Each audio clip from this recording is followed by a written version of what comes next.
explain why I do this health talk, okay? A few years ago, I worked in the Central Valley of California. I worked in an eye practice, and one of my associates was a older Filipino doctor who became a friend of mine. And I was doing some more advanced techniques and surgery and stuff, and he would refer his cases over to me, and I would do his surgeries for him. And I found out that my friend had diabetes. And he not only had diabetes, he developed prostate cancer. And we would go out to eat together, and I'm a vegetarian, so I would order my vegetarian meal, and he would order his meat or whatever. And then when he started getting really sick, and I told him, you know, my parents raised me this way. My dad is not just my dad's an ophthalmologist, he's also a preventive medicine doctor. And they do these programs where they teach people how to live healthfully. And so, why don't you go spend some time with my folks? So he and his wife was a pediatrician, he was an ophthalmologist, he wanted to spend time with my parents. And when they did, at the end of the 1 week that they had with my parents, the wife told my mom, "We've known Jeff for a long time. How come Jeff never told us this?" And I felt really bad. My friend actually eventually died of prostate cancer. And I decided at that point, you know what? I'm going to start sharing this information with my patients. Now I know that many of you won't choose to make the changes to have a healthy lifestyle, but at least you'll have the information and you can make the choice, okay?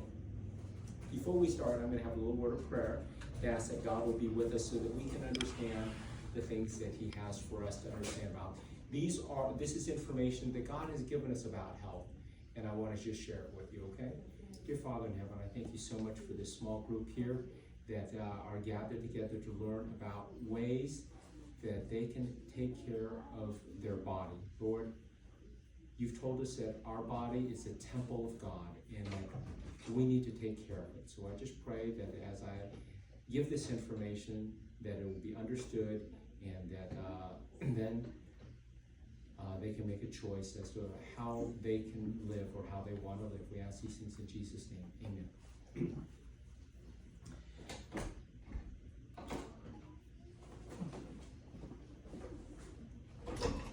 Yes? Are you here for appointment or?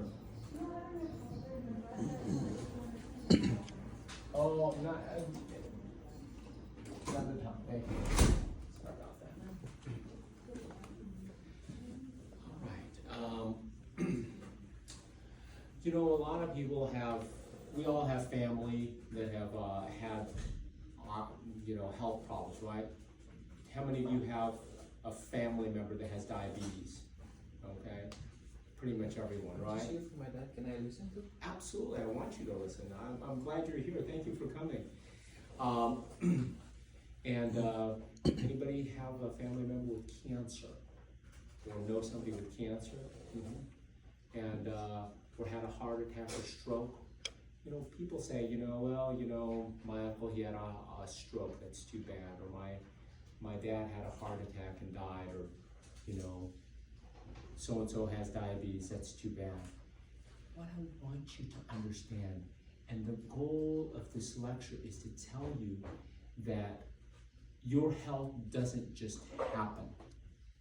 Your health is a result of choices that you make. And you can make good choices and have good health, or you can ignore the laws of health and end up having poor health. Does that make sense to you? A lot of people think healthcare is a right? I have a right to healthcare, The government has to take care of me. And my message is, your health is your responsibility. What the doctor does can help you a little bit compared to how much you can help yourself, okay? That's the take-home message. Now, why do I do this talk? And why does the Adventist Clinic exist? I don't know if you guys know this, but other than the Catholic Church, the Seventh-day Adventists as a denomination have more health centers, hospitals, and clinics than any other religious organization in the world. But there's a reason for that, and I'm going to share with you why that is. This is from the Saturday Evening Post, 1984, March. Probably no religious movement, ancient or modern, has put greater emphasis on diet and nutrition than the Seventh-day Adventist Church. Long before nutrition achieved the status of a full-fledged science, an extraordinary woman named Ellen White was instructing people in the basic concepts of healthy living. She denounced the use of alcohol and addictive drugs, and she wrote that tobacco is a slow, insidious, but most malignant poison. You know, she said that 100 years before the U.S. Surgeon General's report came out that smoking was harmful for your health. And at the time that she made this statement, doctors were actually prescribing cigarette smoking for some lung ailments. Can you believe that? She said that meat, especially animal fat, was harmful a century before cholesterol and polyunsaturated fat found their way into the dictionaries. She also rejected refined foods such as refined flour and sugar before scientists suspected that there was such a thing as vitamins that could be destroyed by refining food. Dr. Clive McKay was a professor at Cornell University, and he studied calorie restriction for 75 years. What his specialty was is nutrition and aging. How could you eat so that you could be healthier? Okay? And someone gave him, actually a friend of my father's gave him a book written by Ellen White called Counsels on Diet and Foods. And he read this book, and after he read this book, do you know what he said? He said, in spite of the fact that the writings of Mrs. White were written long before the advent of modern scientific nutrition, no better overall guide is available today. Interesting. Now, if we go back to the Bible, let's look at what the Bible said the original diet was. When God created man, Adam and Eve in the Garden of Eden, you know what he gave them to eat? He gave them to eat fruits, grains, and nuts. That was the original diet God gave to man. Fruits, grains, and nuts. They weren't killing animals in the Garden of Eden, right? After sin happened and man fell in Genesis chapter 3, there was one item of food that God added to the diet, and that was vegetables. Vegetables. So fruits, grains, nuts, and vegetables after the fall. I believe that before the fall, there was a tree of life in the Garden of Eden, right? And if you ate of that fruit, you would live forever. And when man fell, they could no longer eat from the tree of life. And I believe that God had to have man eat vegetables in order to survive. And you'll learn, as we talk a little bit about nutrition, there are some things that you can only get from vegetables. You can't get from fruits, grains, and nuts alone. Now, if you look in the Bible at the lifespan before the flood, if you take the first patriarchs in chronological order, the average lifespan is about 912 years old. That's a long time, right? Enoch, we believe, was translated to heaven. He didn't die, so we take him out. But 912 years. Here's a statement from the book Counsels on Diet and Food. Many die of a disease caused wholly by meat eating, yet the world does not seem to be wiser. Now look at this. If you take the first 10 patriarchs after the flood, their average lifespan is about 312 years old. That's about 1/3 the lifespan, right? And then here's a statement from Counsels on Diet and Food. And he permitted that long-lived race to eat animal food to shorten their sinful lives. Soon after the flood, the race began to rapidly decrease in size and in length of years. Now, I want you to think about this for just a minute, okay? Most people in the world, do they follow God, or do they follow their own, whatever they want to, self, and just follow the devil? Most people do not choose to follow God with their whole heart, right? Just imagine for a minute if we had Joseph Stalin or Adolf Hitler or Pol Pot or one of these horrible people living for 900 years. What terrible things they would cause. Do you see what I'm saying? And God gave man meat to shorten their sinful lives. If you look at the lifespan in the U.S. as it compares to other countries, in the United States, they actually project that the lifespan will decrease after about 20 years. Up until then, the lifespan is increasing, better medical care, be able to do bypass surgeries and stents and stuff to prolong people's life. Now, because of the sedentary lifestyle, more people are becoming couch potatoes. Kids are on their iPads instead of playing outdoors, and there's an epidemic of childhood obesity. And for the first time, they think that the lifespan is actually going to be shorter, believe it or not. Now, the Bible, in the Bible, God gave man he gave them permission, I should say, to eat animals, right? But there was a caveat to that. It wasn't just anything that lived or walked, right? God gave man the ability to eat clean animals. You remember, into the ark went what? The animals went 2 by 2 of the unclean animals and 7 of the clean animals. Why? Because the clean animals were used for sacrifice, and after the flood, there wasn't much vegetation. There were no fruit trees, right? And so God allowed man to eat of the clean animals. The unclean animals, God did not permit man to eat because they were scavengers, like pigs, shrimp, crabs. They're sea bottom dwellers. They're scavengers, and God said, don't eat them. Their flesh is unclean. And if you eat those, there are more parasites, and you're more likely to get sick. Now, even for the clean animals, in the Levitical law, God said, it shall be a perpetual statute for your generations throughout all your dwelling, that you eat neither what? The fat nor the blood. God said, if you're going to eat meat, you should eat it kosher. Do you know how the Jews eat meat? They slit the artery. They let the animal bleed, so there's no blood, right? And then they'll burn off the fat. That's what God told them. If you're going to eat meat, you got to eat it kosher. But you know what? That is where the disease comes from the heme or the blood and from the fat.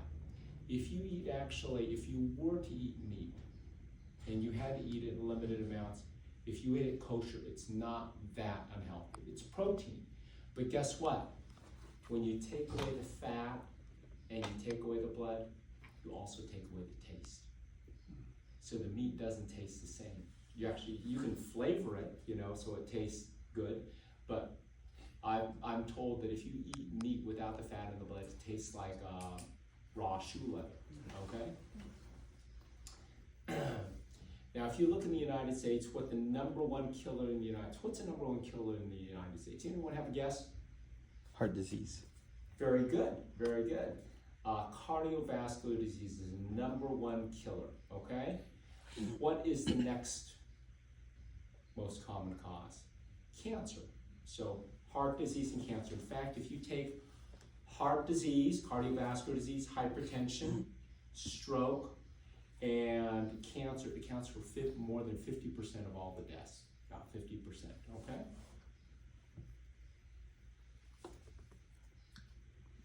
Now, look at this here. This is from the American Heart Association. We now know that 80% of myocardial infarctions could be prevented with simple lifestyle measures. You know what they also say is that 88% of diabetes can be reversed or prevented through healthy lifestyle measures. Now I'm going to talk to you about some medical doctors. These are not self-made. These are people who have studied lifestyle medicine, and these are leaders in the field. Dr. Caldwell Esselstyn is a successful surgeon with the Cleveland Clinic, and he wrote a book, Prevent and Reverse Heart Disease. And this is what he said: heart disease is not an inevitable part of aging. It is in fact a food-related illness that can be halted. The single most important thing is what goes through your lips. Dr. Esselstyn did something. He did what he called a diet for coronary artery disease. And what he did is he took 200 people and he put them on a strict diet, what he called a whole food plant-based diet. What is whole food plant-based? Means a vegetarian diet with no animal products, with food that is very unprocessed, okay? And we'll talk a little bit about the difference between processed and unprocessed food. Do you know what he found? When he compared the two groups, most of the group stuck with his program, but there were a few that actually couldn't follow through. They just went back to their old way. He found there was a 100-fold reduction, not 100%, 100-fold reduction in the risk of having a heart attack, a stroke, or needing a procedure that would prevent you from having a heart attack. 100 times less. That's pretty profound, would you say? And Dr. Esselstyn went as far as to say this: my message is clear and absolute. Coronary artery disease, that's what causes heart attacks, okay, need not exist, and if it does, it need not progress. It is my dream that one day we may entirely abolish heart disease, the scourge of the affluent modern West, along with an impressive roster of other chronic illnesses. And remember the American Heart Association said by simple lifestyle change, we can prevent 80% of heart attacks and strokes, okay? That's quite a bit, right? Now let me explain. I apologize, some of you guys are maybe more knowledgeable about heart disease and how the heart works, but I'm gonna explain something to you that will help you. And so I don't wanna insult anyone's intelligence, but I'm just gonna explain things very basically so you understand. The heart is a muscle that pumps blood to the body, right? You understand that? But the heart itself needs blood. And so this part of the heart is called the left part, the left ventricle. And it's fed by these arteries called the coronary arteries. And if those arteries get blocked off, the heart muscle won't get blood. If there's not enough blood, the heart is starved for blood, you get angina, which is chest pain. But if it gets blocked off completely and there's no collateral circulation, there's no alternative source for the heart muscle getting blood, the heart muscle can die. And when the heart muscle dies, that's called a myocardial infarction or a heart attack. Does that make sense? So if you think about the car, the heart being like the car, the engine of a car, okay? If you crimp the fuel line, what will happen to the engine? It'll stop running, right? The same thing can happen to the heart. So let me explain. The arterial, the circulation, the blood vessels of the heart are very important. Here's a nice coronary artery, nice and open, okay? Here's one that's been affected by narrowed blood vessels, okay? And this happens with high blood pressure, high cholesterol, a lot of saturated fat in your diet. Saturated fat is fat that comes from animals, okay? And it narrows the artery, okay? Here, the plaque is building up and very little blood is getting through. You can see that, right? Now, what happens if you eat food that's very fatty and you have clots forming in it? You can have what's called a thrombus. It can block the artery, and then you have no blood getting through. Does that make sense to you guys? Do you understand what I'm trying to explain? When this happens, if it happens in your heart, you have a heart attack. What happens if it happens in your brain? You have a stroke. It happens in your gut, you can have what's called ischemic bowel, okay? It happens in your legs. You have pain in your legs when you walk, it's called claudication, okay? And that's when people start getting ulcers that don't heal in the legs, okay? The extremities. So sometimes people put in a stent, You can put a bypass surgery, so there's a blocked artery here, so you bypass it with a